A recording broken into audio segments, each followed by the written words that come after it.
बिहार लोक सेवा आयोग यानी कि बीपीएससी टीआरई 3.0 नई शिक्षक भर्ती की जो आपकी पीआरटी और जो 6 to 8 की परीक्षा कराई गई थी, उसको पेपर लीक मामला देखते हुए यहाँ पे बीपीएससी के द्वारा एक नोटिस जारी किया गया है, यानी कि आपकी परीक्षा जो पूरी तरह से रद्द कर दी गई है।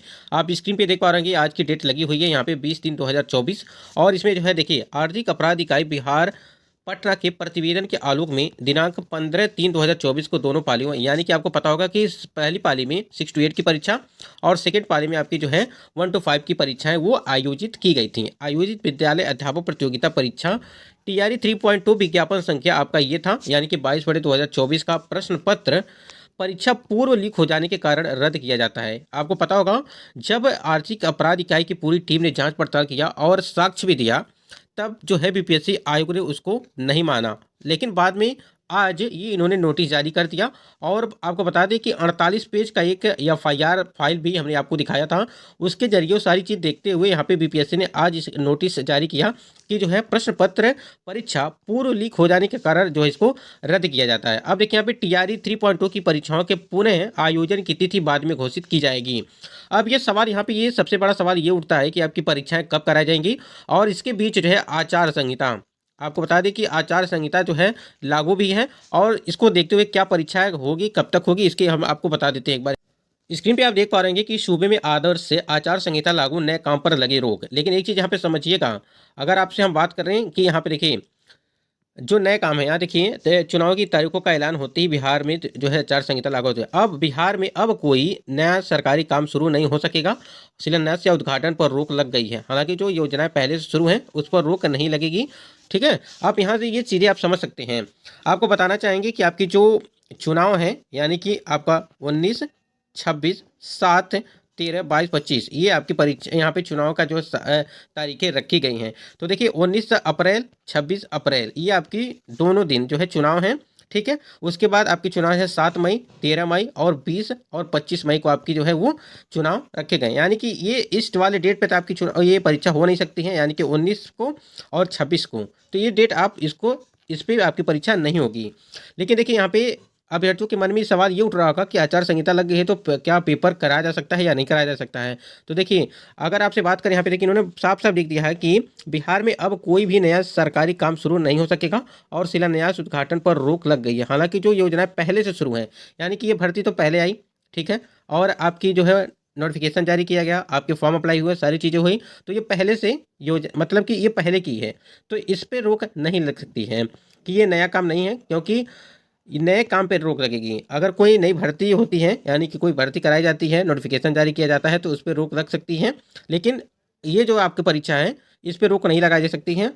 तो आपको समझिए पूरे यानी कि अप्रैल अप्रैल के अंत तक आपको जो है इसकी जो है सूचना मिल सकती है कि आपकी परीक्षाएं कब हो सकती हैं। अभी तक जितना भी देखने में आया है कि अप्रैल के मिड या जो है अंत तक जो है इसमें आपकी परीक्षा हो जाएंगी। अगर नहीं होती हैं तो मई में 10 तारीख के पहले आपकी परीक्षा वो ले ली जाएंगी। अभी तक जितना यहाँ पे देखने को मिल रहा है, तो जितने भी कैंडिडेट तैयारी से चूक गए थे, अब यहाँ पे उनको एक मोटी मोटा एक चीज़ समझ के चलिए कि आपको 1 महीने का टाइम जो है वो मिल चुका है। ठीक है, 1 महीने का टाइम जो है वो मिल चुका है, आप तैयारी अच्छे से और भी कर लीजिए। तो पूरे आपको 1 महीने तक जो है टाइम वो मिल सकता है मोटी मोटा। ठीक है, इसको आप लोग ध्यान दीजिएगा, क्योंकि देखिए और एक चीज़ यहाँ पर और भी हो सकता है। आपको बता दें कि देखिए यहाँ पे रजिस्ट्रेशन जो है यहाँ पे हो सकता है कि दोबारा आपको करने को मिल सकता है। अगर यहाँ पे बात करें हम, रजिस्ट्रेशन जो है दोबारा आपको दोबारा करने को मिल सकता है। जो भी कैंडिडेट रजिस्ट्रेशन नहीं कर पाए थे और जो भी कारण था, तो उनको हो सकता है कि यहाँ पे आपको मौका दे दिया जाए। और आपको पता होगा कि बहुत ही इस बार काफ़ी ज़्यादा लगभग 5 लाख के आसपास जो है कैंडिडेट यहाँ पे फॉर्म अप्लाई किए थे टोटल मिला करके, अगर देखा जाए आपकी जो भर्ती थी उसको देखते हुए। ठीक है, 87,000 के आसपास आपकी भर्ती थी, तो इसमें काफ़ी कम थोड़ा आवेदन आए थे। लेकिन जो 6 to 8 की बात करें, इसमें सबसे ज़्यादा आवेदन आए थे 2,13,000 के आसपास। ठीक है, तो कहीं ना कहीं यहाँ पे रजिस्ट्रेशन करके यहाँ पे रजिस्ट्रेशन हो सकता है दोबारा ओपन किया जाए और यहाँ पे संख्या बढ़ सकती है। और अगर 11वीं 12वीं की बात करें, जो आपकी 11वीं 12वीं की वैकेंसी थी उसमें 61,000 ही सिर्फ यहाँ पे 61,000 ही सिर्फ आवेदन आए हुए हैं, आप समझ सकते हैं। और इसमें लगभग 25,000 के आसपास जो है आपकी वैकेंसी है, तो काफ़ी कम इसमें आवेदन देखने को मिले थे। इसी बीच यहाँ पे जो यस स्टेट वाले कैंडिडेट हैं यानी कि यह स्टेट अपीयरिंग वाले कैंडिडेट हैं, उनकी अगर बात करें तो यहाँ पे यह स्टेट की परीक्षा अभी अप्रैल के अंत तक बताई जा रही है कि अप्रैल के अंत तक जो है यह स्टेट की परीक्षा वो संभावित है होने की तिथियां बताई जा रही हैं। तो ये अप्रैल के अंत तक है।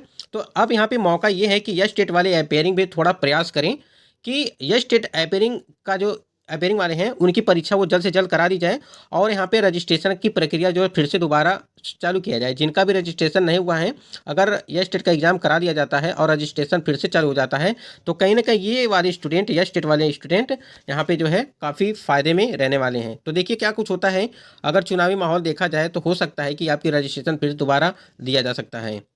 और इसी बीच यहाँ पे जो यह स्टेट कैंडिडेट हैं, यह स्टेट के लिए यहाँ पे देखिए दिनांक 4/3 से लगा करके 8/3 तक जो है आपका 5वां डमी एडमिट कार्ड वहाँ पे डाउनलोड जो है वहाँ पे सुधार करने के लिए भी दिया गया था। और 5वां डमी एडमिट प्रवेश पत्र में अगर किसी प्रकार की कोई त्रुटि हो तो उसे सुधार करने के लिए यहाँ पे उन्होंने बताया था। आप समझ सकते हैं कि 8 तारीख तक था, यानी कि 8 मार्च ये आपकी डेट रखी गई थी। तो यहाँ पे अप्रैल के अंत तक इसका एग्ज़ाम जो है बताया जा रहा है कि अप्रैल के अंत तक हो सकता है कि इसकी परीक्षा वो संभावित है। तो यहाँ पे काफ़ी अच्छा मौका है कि अगर जितने भी ये स्टेट वाले कैंडिडेट हैं यहाँ पे थोड़ा प्रयास करें। जैसे यहाँ पे पेपर लीक मामले को देखते हुए प्रयास किया गया सारे छात्रों के द्वारा, जो भी चीज़ें थी सोशल मीडिया के द्वारा, जहाँ तक प्रयास हो सका सभी के द्वारा। और सबसे ज़्यादा यहाँ पे योगदान अगर देखा जाए ईओ की टीम की पूरी तरह से जो है यहाँ पे छानबीन की और पूरी तरह से जो है यहाँ पे पेपर लीक मामला जो है कहीं ना कहीं यहाँ पे सफलता जो है अभ्यर्थियों को मिली। तो इसी प्रकार से जो है ये स्टेट वाले अपीयरिंग वाले भी कैंडिडेट यहाँ पे प्रयास कर सकते हैं। और एक चीज़ और आपसे बताना चाहेंगे कि जो एज रिलैक्सेशन की अगर बात करें, एज रिलैक्सेशन वाले जो कैंडिडेट हैं इसको लेकर के अगर बात करें तो इनके लिए भी एक ये आपके यस स्टेट वाले कैंडिडेट हो गए, एज एक आपका एज रिलैक्सेशन वाले कैंडिडेट हो गए, ठीक है। अब यहीं पे एक और कंडीशन यहाँ पे होती है कि जो डीएलएड 2022-24 वाले कैंडिडेट हैं ये भी यहाँ पे प्रयास करेंगे कि इनको भी जो है मौका दिया जाए, क्योंकि लगातार ये भी प्रदर्शन कर रहे थे इस भर्ती में सम्मिलित होने के लिए। तो कई प्रकार हैं यहाँ पे, यस स्टेट वाले हैं अपीयरिंग और एज रिलैक्सेशन को लेकर के, और डीएलएड जो 2022-24 वाले कैंडिडेट हैं उनके लिए ये 2022-24 वाले कैंडिडेट के लिए काफ़ी अच्छा मौका है। अगर यहाँ पे आयोग अगर रजिस्ट्रेशन दोबारा करता है तो कहीं ना कहीं यहाँ पे इनको भी मौका मिल सकता है। और सबसे यहाँ पे इंपॉर्टेंट चीज़ ये है कि लगभग 1 या 1.5 लाख के आसपास जो है ऐसे कैंडिडेट हैं जो एज रिलैक्सेशन को लेकर के यहाँ पे फॉर्म अप्लाई नहीं कर पाए थे। तो ये यहाँ पे प्रयास कर सकते हैं और प्रयास होना भी चाहिए कि कम से कम इनको जो है मौका दिया जाए इस भर्ती में सम्मिलित होने के लिए। जैसे बीपीएससी टीआरई 1 और टीआरई 2.0 में दिया गया था उसी प्रकार से जो है टीआरई 3.0 में भी देना चाहिए। अब क्योंकि देखिए पूरी तरह से पेपर लीक हुआ और परीक्षाएं रद्द कर दी गई, तो इसी प्रकार से चाहे आपकी 1 to 5 की हो, 6 to 8 की हो और 9 to 10 और 11 to 12 ये परीक्षाएं सभी वर्ग की परीक्षाएं अभी पूरी तरह से निरस्त हुई हैं, समझिए एक तरह से। तो यहाँ पे रजिस्ट्रेशन अगर दोबारा होने लगे तो कहीं ना कहीं काफ़ी अभ्यर्थियों को यहाँ पे लाभ मिल जाएगा और इसमें सरकार की कमाई भी हो सकती है। जैसे आप लोगों ने देखा 25,000 के आसपास जो है आपकी वैकेंसी है 11वीं और 12वीं में, तो 61,000 ही सिर्फ यहाँ पे आवेदन आए हुए हैं। तो इसमें आवेदन बढ़ सकता है अगर ऐसे यह स्टेट वाले कैंडिडेट हैं लगभग 3 लाख 3.5 लाख के आसपास हैं, एज रजिस्ट्रेशन वाले कैंडिडेट हैं लगभग 1 लाख के ऊपर ही हैं, लगभग 1.5 लाख के आसपास हैं। और जो 9वीं 10वीं की एग्ज़ाम की तिथियां अगर बात करें, 9वीं 10वीं और 11वीं 12वीं की जो परीक्षा की तिथियां हैं उसको लेकर के बात करें, 5 अप्रैल ये आपकी तारीखें बताई गई थी। तो 5 अप्रैल अगर परीक्षा ये यहाँ पे 9वीं 10वीं और 11वीं 12वीं की परीक्षा कराई जाती है, अगर इसकी तैयारियां हो गई होंगी तो हो सकता है कि 5 अप्रैल को ये परीक्षा ले ली जाए, लेकिन संभावनाएं थोड़ी कम बन रही हैं। क्योंकि देखिए अभी बीपीएससी के द्वारा एक नोटिस भी जारी किया गया, ये नोटिस है कि परीक्षा लीक को लेकर के, तो बहुत ही सावधानी पूर्वक जो है इस बार परीक्षा कराई जाएगी।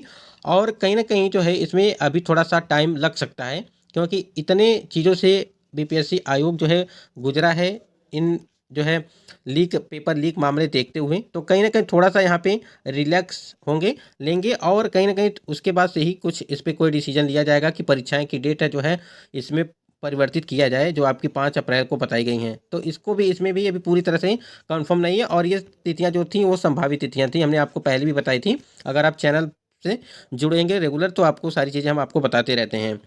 दोस्तों आशा करते हैं आपको वीडियो पसंद आएगा, तो वीडियो को लाइक करिएगा। ये कुछ अपडेट थी आपको देनी थी। तो बहुत सारे कैंडिडेट ऐसे हैं प्रयास कर सकते हैं, जैसे आपने 9वीं 10वीं की परीक्षा यह स्टेट वाले कैंडिडेट हो गए, एज रिलैक्सेशन को लेकर के हो गए। सबसे यहाँ पे महत्वपूर्ण है कि यह स्टेट की परीक्षा जल्द से जल्द कराई जाए और एज रिलैक्सेशन को जो है फिर से रजिस्ट्रेशन करवा करके यहाँ पे इनको जो है सम्मिलित किया जाए, नोटिस जारी किया जाए। ठीक है, ये सारी अपडेट थी।